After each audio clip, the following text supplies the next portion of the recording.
Assalamualaikum warahmatullahi wabarakatuh. Salam sejahtera buat kita semua. Semoga kita semua dalam keadaan sehat jasmani dan rohani, tidak kekurangan satu apapun. Amin ya robbal alamin. Oke, Mimin akan melanjutkan cerita Liontin Giok Naganya. Bab 1401 sampai bab 1405. Dia begitu menghina di dalam hatinya sehingga dia mengangkat tangannya dan membuat gerakan menghalangi. Zhao Xingqiang ini tidak menyombongkan diri, taekwondonya memang sangat bagus. Hanya postur pemblokiran ini yang sempurna dan penuh keterampilan. Selain itu, langkah selanjutnya Zhao Xingqiang sudah direncanakan dalam pikirannya. Setelah dia memblokir langkah Ye Chong, dia menendang Ye Chong seperti kotoran, mempermalukannya. Baru saja akan memberitahu Pan Wei betapa baiknya dia.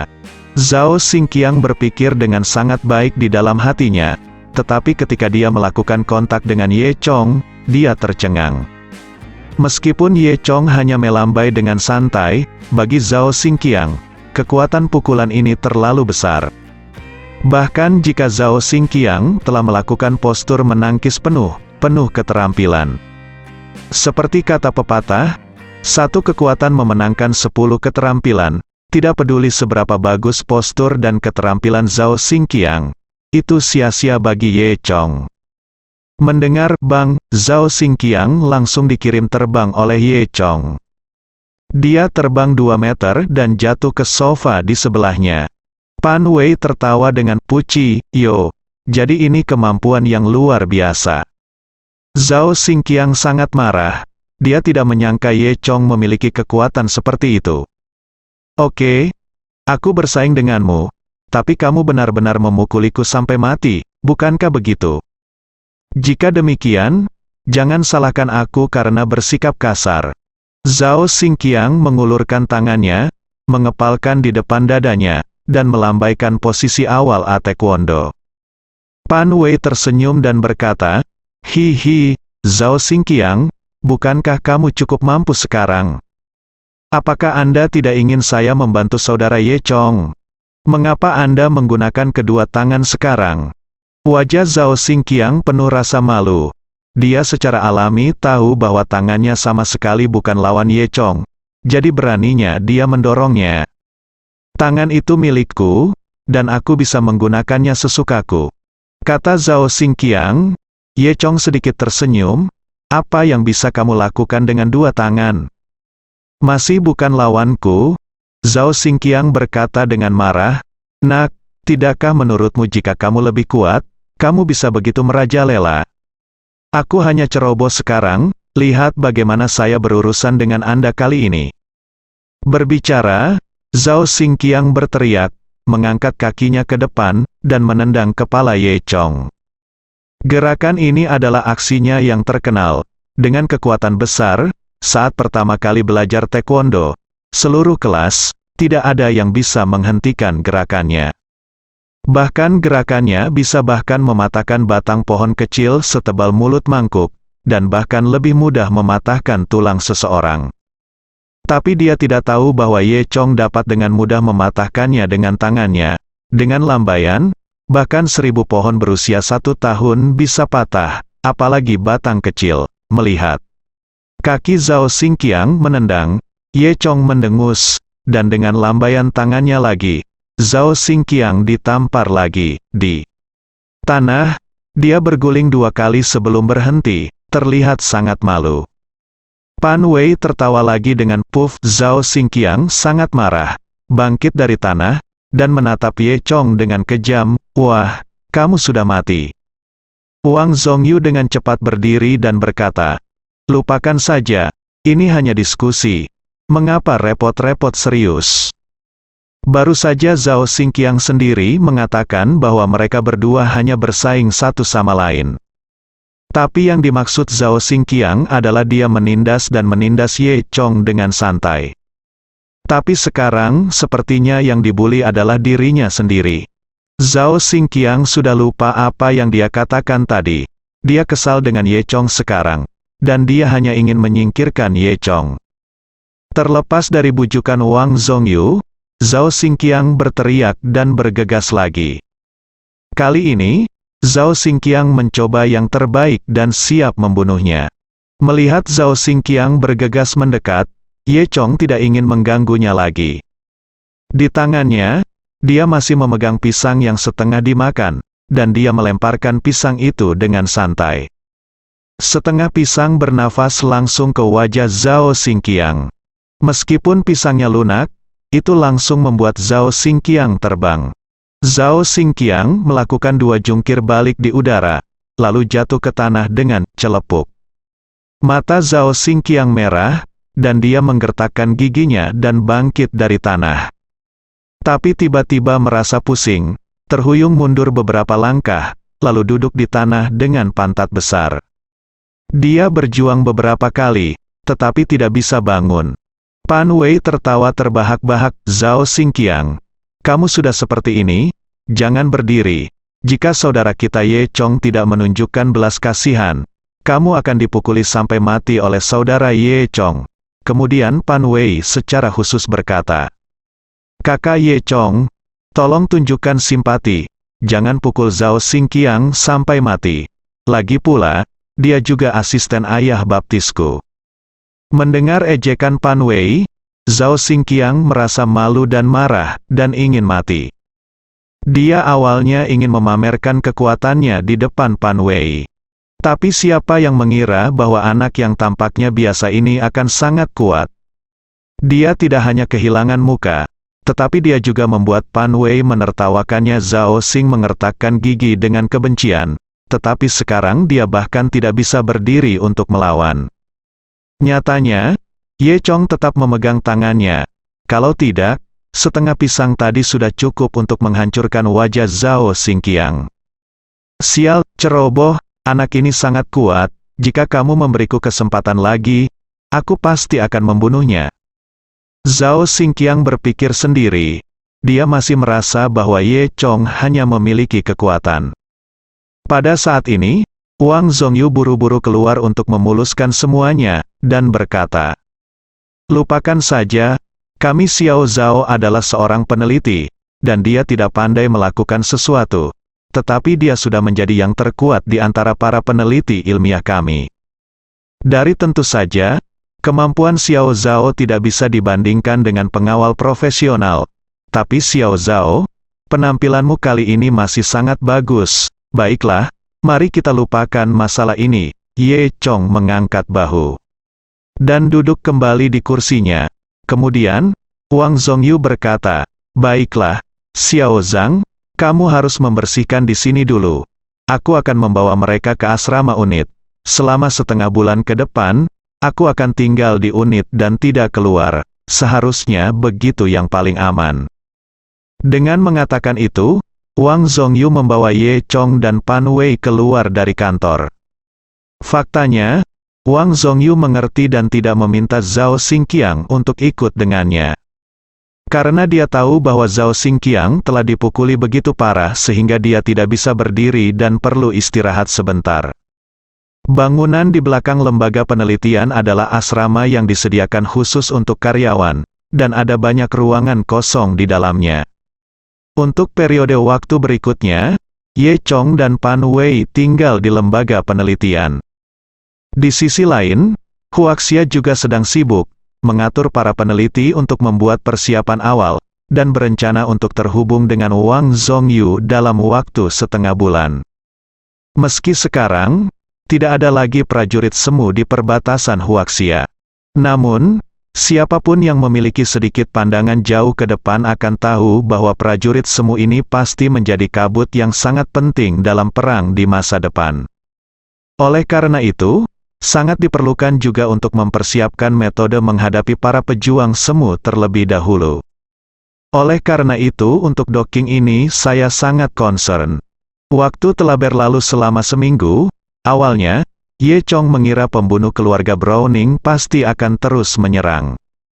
Tapi minggu ini berlalu, dan keluarga Browning tidak bergerak sama sekali. Ye Chong tidak tahu mengapa dia begitu pendiam. Namun, dia tidak santai, toh masih ada waktu seminggu sebelum tugasnya bisa diselesaikan. Selain itu, Ye Chong bergaul dengan Pan Wei, seorang wanita cantik, Setiap hari meskipun lembaga penelitian sangat membosankan, Ye Chong tetap sangat bahagia. Ketika mereka berdua bebas, mereka berjalan-jalan di halaman lembaga penelitian. Meskipun lembaga penelitian tersebut sudah sangat tua, halaman tersebut memiliki ciri khas gaya arsitektur Jinling yang menyatu, dan mirip dengan taman. Ada danau, jembatan tertutup, bebatuan, dan hutan, dan pemandangannya indah. Ye Chong dan Pan Wei seperti pasangan, menikmati pemandangan indah di sini setiap hari. Apalagi hari-hari di lembaga penelitian sangat membosankan. Untungnya, Wang Zhongyu ada di kantor setiap hari, berkonsentrasi pada hasil penelitiannya. Bagi anak muda seperti Ye Chong dan Pan Wei, tempat seperti ini sangat membosankan. Jika bukan karena kehadiran Ye Chong, Pan Wei mungkin sudah lama tidak tahan. Meski begitu, Pan Wei sering menyelinap keluar untuk makan, minum, dan bersenang-senang di jalan komersial di sebelah lembaga penelitian. Pada hari ini, Zhao Xingqiang tiba-tiba datang mencari Pan Wei dan Ye Chong. Dia berkata bahwa beberapa temannya datang dan ingin keluar dan bersenang-senang. Oleh karena itu, dia ingin mengajak Pan Wei dan Ye Chong pergi bersama. Tidak masalah, kami tidak pergi jauh, hanya bermain di jalan komersial sebelah. Ada klub malam yang baru dibuka di sana, yang sangat bagus. Zhao Xingqiang berkata, jika ada sesuatu di sini, kami bisa kembali. Dia tahu bahwa kamu tugas utama Chong dan Pan Wei adalah melindungi Wang Zhongyu. Jadi, jika mereka melangkah terlalu jauh, mereka pasti tidak akan pergi. Ye Chong merasa aneh, wajar jika Zhao Xingqiang mengundang Pan Wei, karena dia selalu mendambakan kecantikan Pan Wei. Tapi kenapa dia mengundang dirinya sendiri? Tahukah Anda, hubungan antara saya dan Zhao Xingqiang tidak begitu baik, bahkan bisa dikatakan ada kebencian. Meskipun Ye Chong merasa aneh, dia tidak terlalu memikirkannya. Karena dia tidak ingin pergi, Ye Chong menolak untuk pergi, dan Pan Wei juga memutuskan untuk tidak pergi. Sebaliknya, Wang Zhongyu meminta Pan Wei untuk pergi keluar bersama Zhao Xingqiang untuk bersantai. Wang Zhongyu berkata, Anda semua adalah anak muda, dan Anda memiliki banyak topik untuk dibicarakan bersama. Xiao Zhao adalah asisten saya yang paling cakap, dan dia juga orang yang baik. Wei akan bermanfaat bagi Anda untuk mendapatkan lebih banyak berhubungan dengannya. Lihatlah Wang Zhongyu artinya, seolah-olah dia ingin menyatukan Zhao Xingqiang dan Pan Wei. Zhao Xingqiang merasa lebih bangga, namun, Pan Wei mendengus dan berkata, Ayah baptis, jika saudara laki-laki Ye Chong tidak pergi, aku juga tidak akan pergi. Setelah berbicara, Pan Wei berlari ke sisi Ye Chong. Ini membuat Zhao Xingqiang sangat kesal, dan ada kilatan dingin di matanya. Namun, dia masih memasang senyum palsu. Hehe, saudara Ye Chong, ayo pergi bersama. Pan Wei juga menatap Ye Chong dengan mata yang menyedihkan. Kakak Ye Chong, apakah kamu ingin pergi? Pan Wei berkata dengan genit. Sebenarnya, bukan karena Pan Wei tidak ingin pergi, tetapi ingin pergi, dan ingin pergi bersama Ye Chong. Ye Chong memandang Pan Wei dengan tercengang, baiklah, ayo bermain bersama. Awalnya, Ye Chong benar-benar tidak ingin pergi, dia ingin melindungi Wang Zhongyu di sini. Namun, setelah memikirkannya nanti, klub malam ini tidak terlalu jauh. Dia diam-diam membuat lingkaran sihir kecil di lembaga penelitian, dan Ye Chong dapat bergegas kembali selama ada situasi di lembaga penelitian. Melihat Ye Chong setuju untuk turun, Pan Wei sangat gembira, dan berkata dengan lantang, Bagus sekali, kakak Ye Chong, ayo pergi bersama. Sebenarnya, Pan Wei sudah lama lelah tinggal di lembaga penelitian dan ingin pergi keluar untuk bermain sejak lama. Sekarang, saya tidak sabar untuk menyeret Ye Chong keluar. Meskipun Zhao Xingqiang sangat iri dengan sikap Pan Wei terhadap Ye Chong, dia tetap mencibir diam-diam tanpa diketahui oleh siapapun. Sekitar pukul 6 malam itu, Zhao Xingqiang, Ye Chong, dan Pan Wei datang ke sebuah tempat bernama Klub Malam Mengting di jalan komersial sebelah. Klub malam ini dibuka di tengah jalan komersial, berukuran sangat besar. Ada juga banyak lalu lintas di sekitar jalan komersial. Di bagian atas klub malam, papan neon warna-warni sangat menarik perhatian di sini. Saat mereka bertiga sampai di depan pintu klub malam, sudah ada 7 atau 8 orang yang menunggu di depan pintu. Inilah yang disebut teman Zhao Xingqiang, dan mereka semua kuat dan tinggi. Ketika semua orang melihat Zhao Xingqiang datang, mereka semua menyambutnya dengan riang. Ye Chong dan Pan Wei diam-diam melihat orang-orang ini dan menemukan bahwa mereka semua telah berlatih kungfu. Pan Wei merasa bahwa masalahnya tidak sesederhana itu, jadi dia diam-diam berkata kepada Ye Chong, "Kakak Ye Chong, selamatkan wajah Zhao Xingqiang malam ini. Lagi pula, dia juga asisten ayah baptisku." Ye Chong secara alami tahu apa yang dimaksud Pan Wei, dan berkata sambil tersenyum, "Jangan khawatir. Daki Angsi, lama tidak bertemu. Saya tidak berharap Anda berkembang di sini." "Benar. Saya membawa kita semua ke sini hari ini. Kali ini kita harus mabuk." "Benar. Kamu harus makan dan minum dengan baik."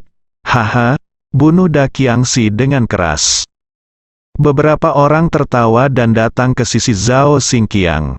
Di antara orang-orang ini, ada seorang pria terkemuka, mengenakan jaket kulit, dengan sebatang rokok menjuntai dari mulutnya. "Xiao Qiang, kamu baik-baik saja sekarang?" Zhao Xingqiang dengan cepat tersanjung dan berkata, "Kakak, bagaimana aku bisa membandingkan dengan kakak? Aku mentraktirmu hari ini, kakak, kamu pasti bersenang-senang." Semua orang melihat Pan Wei. Mata semua orang berbinar. "Cao Ku, Xiao Qiang, ini bukan pacarmu, kan? Cantik sekali," tanya kakak laki-laki sebelumnya. Zhao Xingqiang tersenyum, dengan wajah puas di wajahnya. "Belum, ini putri baptis guruku, bernama Pan Wei." Implikasi Zhao Xingqiang bukan sekarang, tapi segera. Pan Wei terdiam, berpikir bahwa Zhao Xingqiang benar-benar tidak tahu malu. Beberapa teman Zhao Xingqiang segera datang dan memuji Pan Wei dengan sanjungan. Zhao Xingqiang memperkenalkan kepada Pan Wei, "Saudari Pan Wei, ini aku, teman baik yang kutemui di klub taekwondo sebelumnya, ini Li dan kakak tertua kita, dan, Saudari Pan Wei, izinkan saya memberitahu Anda, kakak tertua kami telah memenangkan penghargaan di banyak kompetisi di seluruh negeri," kata Zhao Xingqiang sambil menatap Ye Chong dengan penuh arti. Ye Chong sedikit tersenyum, dia tahu sejak lama bahwa Zhao Xingqiang memiliki niat jahat, dan dia mungkin mencoba untuk menyingkirkannya dengan mengundang orang-orang ini. Pan Wei tidak terlalu memikirkannya, dia tidak peduli siapa yang datang, selama Ye Chong ada di sampingnya. "Kakak Ye Chong, ayo masuk." Pan Wei sama sekali tidak peduli dengan orang lain, tetapi meraih lengan Ye Chong, dan keduanya masuk. Melihat sikap Pan Wei terhadap Ye Chong, semua orang merasa sedikit cemburu dan tidak bahagia. "Cao Ku, Daki Angsi, milik siapa wanita ini?" Benar. Mengapa aku merasa kamu memiliki saingan cinta?" Zhao Xingqiang mendengus. Semuanya. Aku mengundangmu ke sini untuk menangani anak ini." Saat dia berbicara, dia diam-diam melirik Li Dan di sebelahnya. Dengan sebatang rokok di mulutnya, Li Dan mengeluarkan cincin asap, dan kemudian dia melirik Zhao Xingqiang dengan penuh arti. "Xiao Qiang, tidak bisakah kamu berurusan dengan bajingan seperti itu? Dia adalah pengawal yang dibawa oleh guru kita. Dia adalah sangat kuat, dan aku bukan tandingannya, jadi aku harus mengundang kakak laki-lakiku ke sini." Li Dan mendengus dan berkata, "Anak udik, beraninya kamu berbicara denganku, adik laki-laki merampok wanita. Jangan khawatir, saya akan membersihkannya hari ini dan memberitahu dia betapa baiknya dia." Zhao Xingqiang berkata dengan gembira, "Kalau begitu terima kasih, kakak." Setelah itu, semua orang memasuki klub malam dan datang ke kamar pribadi terbesar di klub malam. Zhao Xingqiang sengaja menyewakan rumah ini, yang tampaknya sangat bergengsi. Di ruang pribadi, ada 3 meja anggur rendah, di mana berbagai benda seperti piring buah dan bir diletakkan. Setelah memasuki ruang pribadi dan semua orang duduk, Li Dan tiba-tiba berkata, "Mengapa tidak ada rokok di sini?" Zhao Xingqiang berkata, "Jangan khawatir, saudaraku, rokok di ruang pribadi ini sudah habis terjual. Saya akan keluar dan beli 2 kotak." "Lupakan saja," Li Dan berkata. Lalu dia berjalan ke Ye Chong, mengeluarkan dompetnya, mengeluarkan segepok uang, dan berkata kepada Ye Chong, "Ambil uangnya dan pergi beli beberapa rokok untuk orang besar, dan sisa uangnya akan diberikan kepadamu." Jelas, Li Dan sengaja mempermalukan Ye Chong. Zhao Xingqiang dan orang-orang di sekitarnya semua tampak sombong. Jika kamu ingin membelinya sendiri, aku bukan pengikutmu, kata Ye Chong dengan tenang. "Nak, jangan malu-malu dan menyuruhmu membeli rokok, kakak sangat memikirkanmu." Seseorang di sekitar tertawa. Ye Chong mengangkat bahu, "Tidak tertarik, rumput, nak, kamu cukup gila. Aku, Li Dan, membiarkanmu membeli rokok karena aku sangat memikirkanmu. Aku belum pernah melihat orang sepertimu yang begitu tidak kompeten. Sama seperti kalian orang-orang. Bisakah kalian rukun di masyarakat?" Li Dan berkata dengan dingin. "Kalau mau merokok, beli sendiri saja." "Mengapa Anda mengirim saudara Ye Chong?" Pan Wei berkata dengan marah. Li Dan menyipitkan matanya dan menatap Ye Chong. "Ternyata kamu bersembunyi di balik wanita dan membiarkan wanita menonjol untukmu. Kamu benar-benar mampu. Hehe, jika kamu ingin bersembunyi di belakang seorang wanita, aku khawatir kamu belum memiliki kesempatan." Ye Chong tersenyum. Li Dan sedikit tidak senang, dan ketika dia hendak berteriak, Zhao Xingqiang bergegas untuk memuluskan semuanya. Dia berkata, "Oh, lupakan saja, saudara-saudara, beri wajah saudari Pan Wei hari ini. Aku akan berbicara dengan Anda nanti. Temukan pelayan di sini dan minta dia untuk membelinya untuk kami." Li Dan mendengus, lalu duduk di kursi di sebelahnya. Masalah ini dianggap mengecewakan. Setelah itu, semua orang bertukar cangkir, mengobrol dan menyanyikan lagu. Li Dan yang lainnya sepertinya ingin mereka sama sekali mengabaikan Ye Chong. Mereka tidak minum dengan Ye Chong, juga tidak bernyanyi untuk Ye Chong. Namun, rencana mereka tidak berhasil, karena Pan Wei telah duduk di sebelah Ye Chong. Mereka berdua duduk di sana, makan piring buah sedang mengobrol dengan kegembiraan yang luar biasa. Li Dan tampak tidak senang dan menatap Zhao Xingqiang. Zhao Xingqiang segera datang dengan gelas anggur dan berkata kepada Pan Wei, "Saudari Pan Wei, biarkan aku membelikanmu minuman, bagaimana?" Pan Wei mendengus, "Aku tidak mau minum. Kalau begitu pergi dan nyanyikan sebuah lagu. Keluarlah setelah sekian lama, dan bersenang-senanglah jika kamu ingin bermain." Zhao Xingqiang membujuk, "Ya, ayo nyanyikan sebuah lagu, cantik." "Cantik, kami semua ingin mendengarmu menyanyikan sebuah lagu." Beberapa orang di sekitar juga menasihati Pan Wei. Mereka tahu bahwa jika mereka ingin mengisolasi Ye Chong, mereka harus memisahkan Ye Chong dan Pan Wei terlebih dahulu. Tapi Pan Wei menggelengkan kepalanya, "Jangan bernyanyi, saudara Ye Chong dan aku masih punya banyak hal untuk dibicarakan, kamu tidak perlu khawatir tentang kami." Zhao Xingqiang dan yang lainnya memiliki kilasan rasa malu di wajah mereka. Pada saat ini, Li Dan memalingkan matanya dan menatap Ye Chong. "Saudaraku, mengapa kamu tidak menyanyikan sebuah lagu? Jika tidak kamu datang ke sini untuk mengobrol, betapa membosankannya itu. Orang-orang dengan cerita, datang dan nyanyikan sebuah lagu." Zhao Xingqiang juga berkata.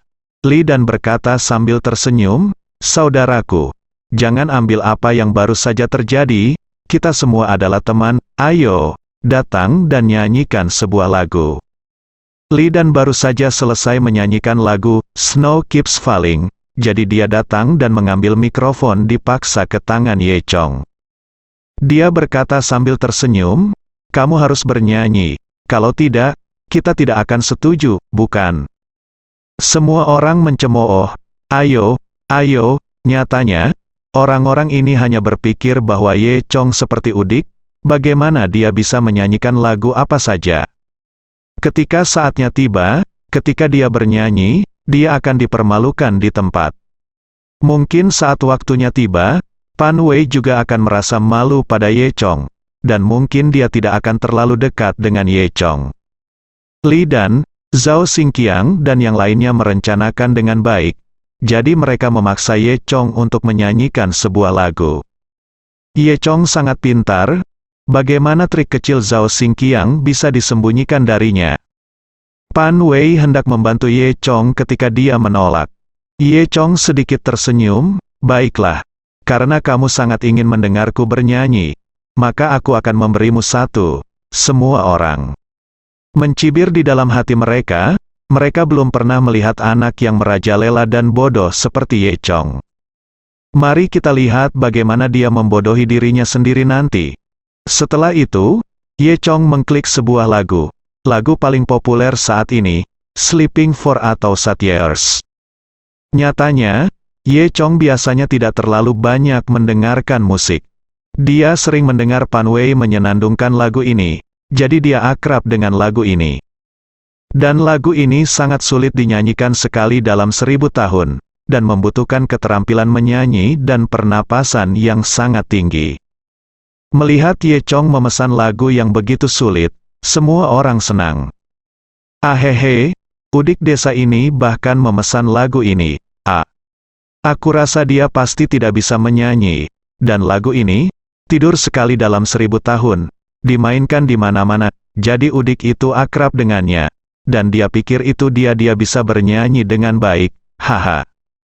Hehe, dia memilih lagu ini. Itu hanya mempermalukan dirinya sendiri." Beberapa orang di bawah tertawa, alhasil, saat Ye Chong membuka suaranya, semua orang tercengang. Ye Chong juga bernyanyi dengan sangat baik, bahkan lebih baik dari lagu aslinya. Antara pewarisan dan transformasi, kisah cinta manis antara sepasang pria dan wanita muda dinyanyikan. Jantung Pan Wei berdetak kencang saat mendengar itu. Setelah Ye Chong selesai bernyanyi, semua orang masih tenggelam dalam perasaan jatuh cinta dan lupa bertepuk tangan.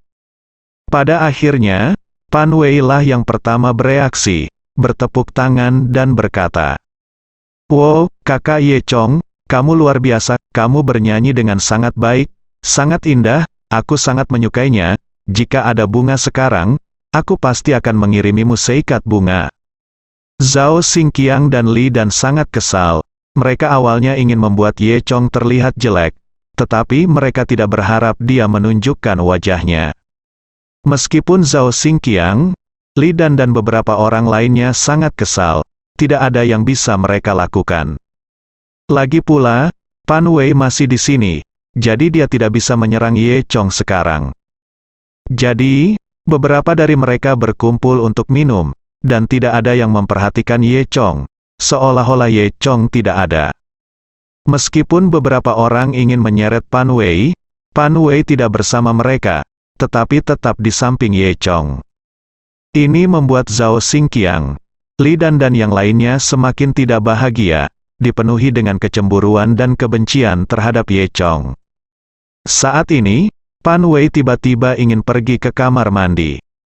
Dia takut setelah dia keluar, kedua belah pihak akan bertarung lagi.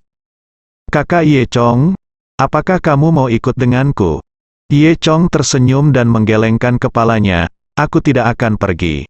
Pan Wei mengertakkan gigi macan kecilnya dan berbisik kepada Ye Chong, "Baiklah kalau begitu, kakak Ye Chong, Anda harus memberi wajah Zhao Xingqiang.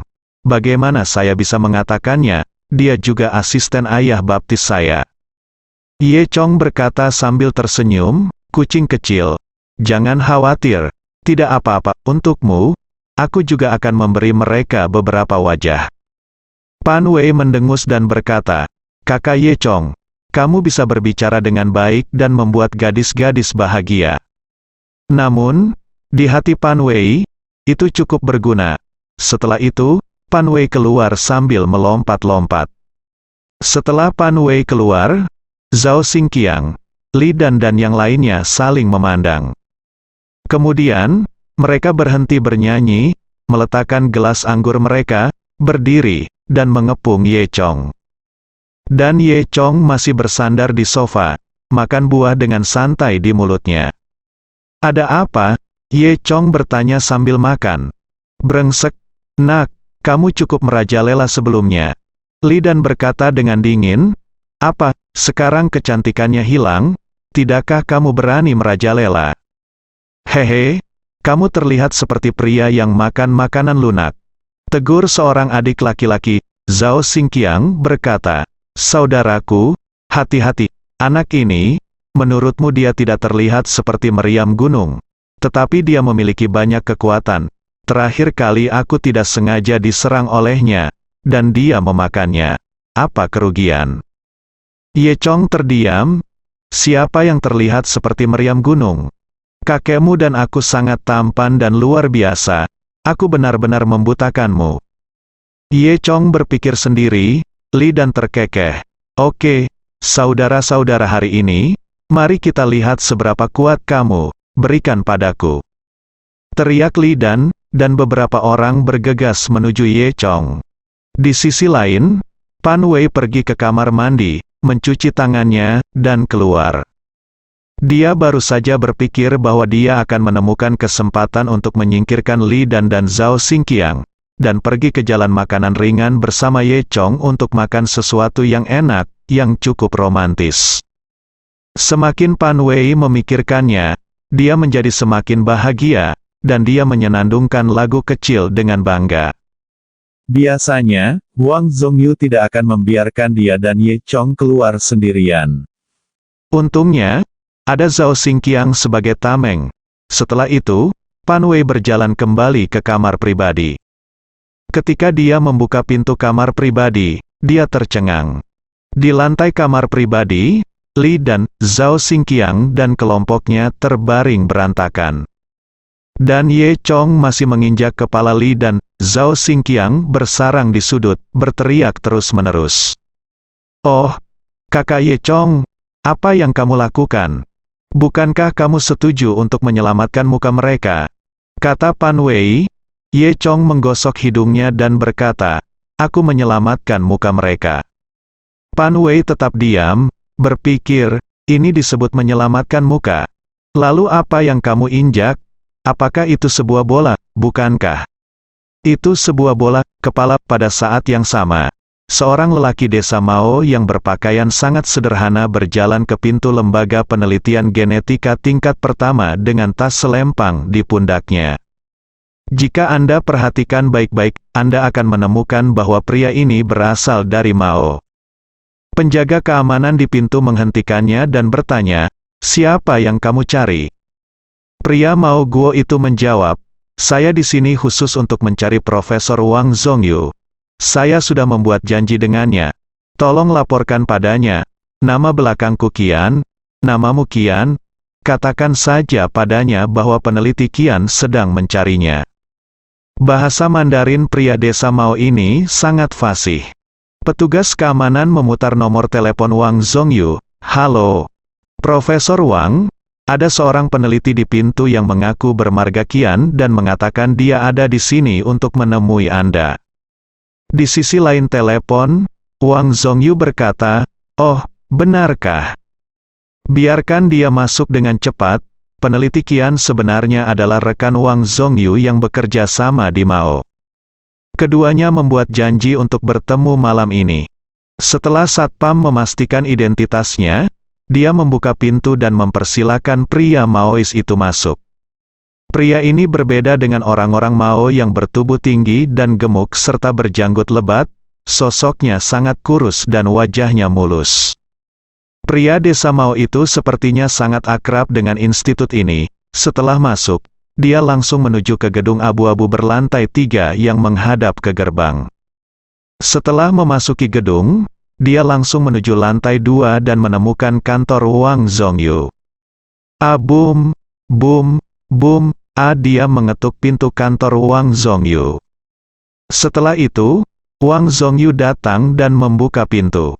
Oh, bagus sekali, selamat datang, peneliti Qian, Anda bisa menghitungnya. Wang Zhongyu tertegun begitu dia selesai berbicara. Karena dia menemukan bahwa orang di depannya bukanlah peneliti Qian yang sebenarnya. Kamu? Siapa kamu? Wang Zhongyu bertanya. Pria dari negara Mao terkekeh. Hai, saya datang ke sini khusus untuk menemukan Anda, peneliti Qian telah dibunuh oleh kami. Wang Zhongyu tahu bahwa pihak lain pasti bukan orang yang baik. Dia akan bergegas keluar pintu, berteriak pada keamanan. Namun, pria desa Mao ini mendorong Wang Zhongyu, dan mendorong Wang Zhongyu ke sofa di kamar. Kemudian, pria Maois itu masuk dan menutup pintu.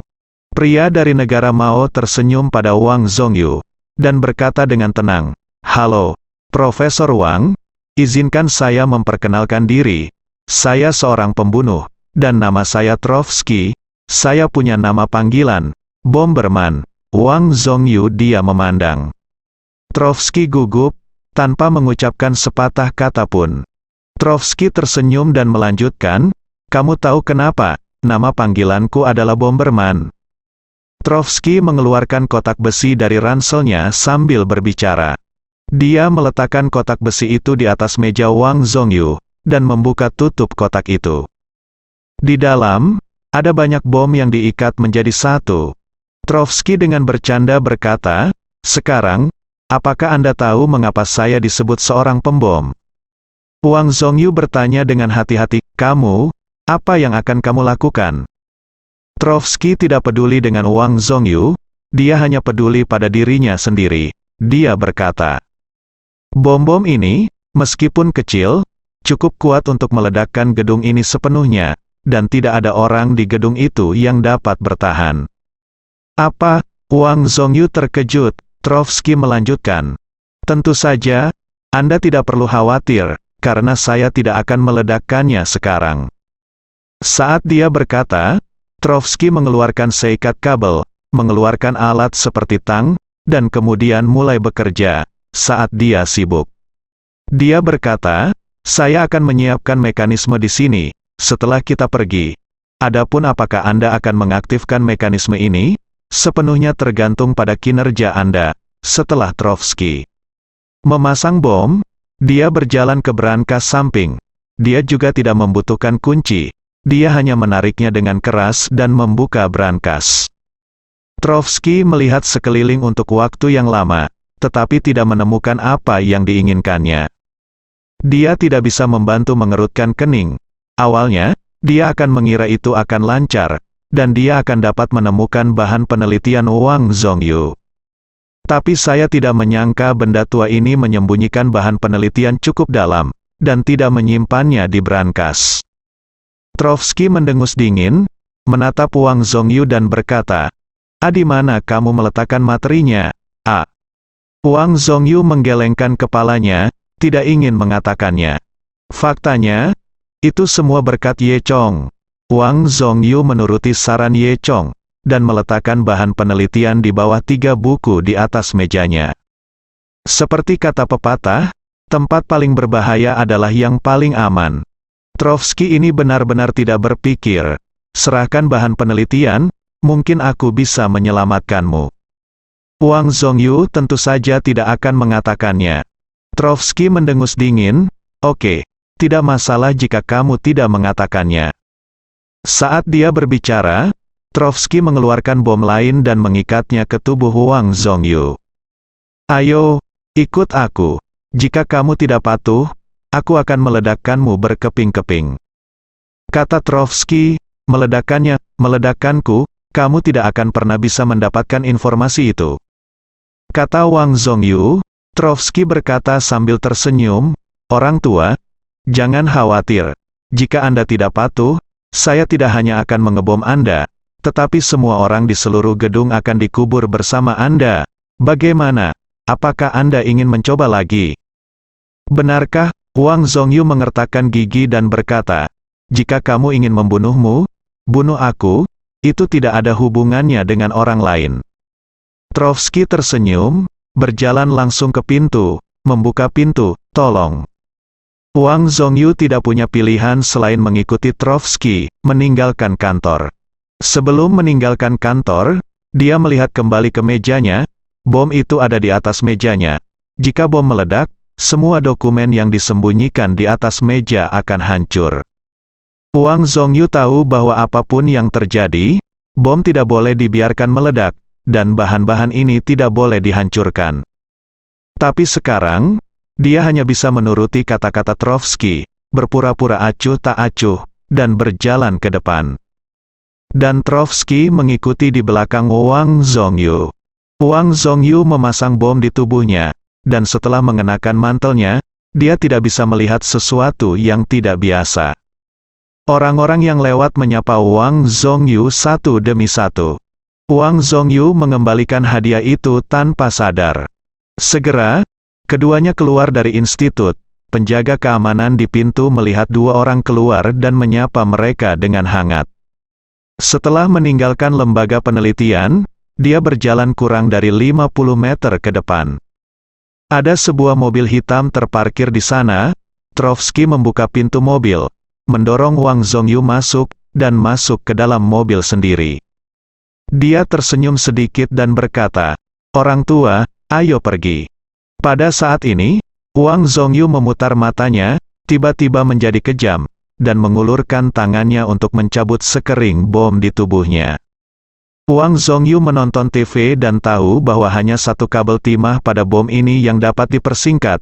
Jika pilihannya salah, bom itu akan meledak. Dan Wang Zhongyu mengeluarkan semua petunjuk. Tujuannya adalah untuk membuat bom meledak. Dalam hal ini, setidaknya mereka berdua di dalam mobil bisa terbunuh. Dia ingin mati bersama pihak lain, agar informasi yang sebenarnya bisa dilindungi. Namun, apa yang tidak diharapkan Wang Zhongyu adalah bahwa setelah dia mencabut semua sekering bom, bom itu tidak meledak. Trovsky tertawa, "Saya tidak menyangka bahwa Anda orang tua ingin mati bersama saya." "Hehe, tetapi Anda lupa, nama panggilan saya adalah Bomberman. Saya ingin bomnya meledak, dan itu akan meledak. Saya tidak ingin membiarkan bomnya meledak, tidak bisa meledak, hahaha." Lalu dia pergi. Di sisi lain, Ye Chong dan Pan Wei sudah meninggalkan klub malam. Pan Wei menyeret Ye Chong untuk makan makanan ringan di jalan makanan ringan di sebelah. Adapun Zhao Xingqiang, Li Dan lainnya, mereka semua sedang berbaring di lantai kamar pribadi saat ini. Diperkirakan orang-orang ini tidak akan bisa bangun sampai besok pagi. Pan Wei khawatir tidak ada cara untuk menyingkirkan Zhao Xingqiang dan yang lainnya, jadi dia bahkan tidak perlu memikirkannya sekarang. Keduanya datang ke jalan jajanan dan meminta banyak hal, seperti bola sotong, 2 cumi besar, kaki ayam bakar, dan sebagainya. Di sebelah jalan jajan, ada sungai kecil. Keduanya duduk di tepi sungai, makan dan mengagumi lampu warna-warni di danau. Butuh 1 jam untuk menyelesaikan makan. Pan Wei menyeka mulutnya, menepuk perutnya yang bengkak, dan berkata, "Ya, aku benar-benar kenyang." Ye Chong tersenyum, "Kalau begitu ayo kembali." Pan Wei mengangguk. Kemudian, keduanya kembali ke institut. Ketika Ye Chong dan Pan Wei kembali, penjaga keamanan di pintu menyambut mereka. Di lembaga penelitian ini, tidak ditemukan kelainan. Tidak ada yang memperhatikan bahwa Wang Zhongyu telah menghilang. Baru setelah Ye Chong dan Pan Wei kembali ke kantor Wang Zhongyu, ada sesuatu yang salah. Pan Wei berkata, "Apa yang terjadi? Pintu kantor ayah baptis terbuka. Tahukah Anda, kantor Wang Zhongyu biasanya tidak diizinkan masuk, dan pintunya tidak pernah dibuka sembarangan, apalagi sekarang di malam hari." Pan Wei memiliki firasat buruk di hatinya, jadi dia berlari dengan cepat, membuka pintu dan melihat, dan mau tidak mau menjadi pucat karena terkejut. Di kantor, di mana bayangan Wang Zhongyu, dan di meja Wang Zhongyu, sebenarnya ada bom, Setelah itu, Ye Chong juga masuk. Melihat pemandangan ini, dia berpikir, tidak sesuatu terjadi. Bagaimana mungkin, Ye Chong mengerutkan kening. Dia jelas ada di sini, menyiapkan lingkaran sihir kecil. Jika seorang master datang ke ruangan ini, itu pasti akan memicu alarm dari lingkaran sihir ini, dan Ye Chong akan segera mengetahuinya. Justru karena inilah Ye Chong merasa lega dan pergi bermain di luar dengan Pan Wei. Ye Chong menyesalinya di dalam hatinya, itu semua kelalaiannya. Jika sesuatu terjadi pada Wang Zhongyu, misinya akan gagal. Pan Wei juga tahu bahwa Ye Chong telah membuat lingkaran sihir di sini, jadi dia sangat lega. Kakak Ye Chong, mengapa ini terjadi? Pan Wei bertanya. Ye Chong mengerutkan kening, berpikir sejenak, dan berkata, kecuali ada situasi, artinya, itu hanya orang biasa. Lingkaran sihir Ye Chong akan terdeteksi selama lebih tinggi dari prajurit tingkat kuning. Namun, jika seseorang yang bukan ahli bela diri datang, itu tidak akan terdeteksi. Namun, jika itu adalah orang biasa, bagaimana bisa begitu mudah datang ke lembaga penelitian? Dan untuk masalah sepenting itu, bagaimana mungkin pihak lain mengirim orang biasa? Itu sebabnya Ye Chong tidak pernah mempertimbangkan situasi orang biasa yang kembali untuk menangkap Wang Zhongyu. Tapi sekarang, sepertinya ini satu-satunya kasus. Itu adalah orang biasa yang pandai menggunakan bom, dia membawa Wang Zhongyu pergi entah bagaimana. Tapi, bagaimana pihak lain datang secara kebetulan? Datang ke sini saat Ye Chong He dan Pan Wei pergi. Ye Chong tidak percaya pada kebetulan seperti ini, kecuali pihak lain tahu sebelumnya bahwa Ye Chong dan Pan Wei tidak ada di sana. Malam ini, ketika Ye Chong keluar, dia memeriksa di sekitar lembaga penelitian dan tidak menemukan siapapun yang mengawasi mereka, jadi dia benar-benar lega. Karena ini bukan pengawasan, hanya ada satu kemungkinan. Itu adalah kombinasi dari dalam dan luar, tampaknya pihak lain memiliki rencana yang cermat. Dalam sekejap, pikiran ini terlintas di benak Ye Chong. Dia tiba-tiba memikirkan Zhao Xingqiang. Ye Chong berkata kepada Pan Wei, cepat pergi, bawa Zhao Xingqiang kembali, dia ada hubungannya dengan masalah ini. Pan Wei mengangguk, dan berkata dengan wajah kecil dengan penuh semangat, oke, aku akan menangkapnya sekarang. Pan Wei pergi setelah keluar. Ye Chong memeriksa tempat kejadian lagi. Pihak lain meletakkan bom di atas meja dan memasukkan banyak kabel yang sangat rumit. Tidak mungkin memindahkan bom, bahkan tidak mungkin memindahkan kantor dan mengeluarkan bom. Satu-satunya cara adalah menjinakkan bom bersambung.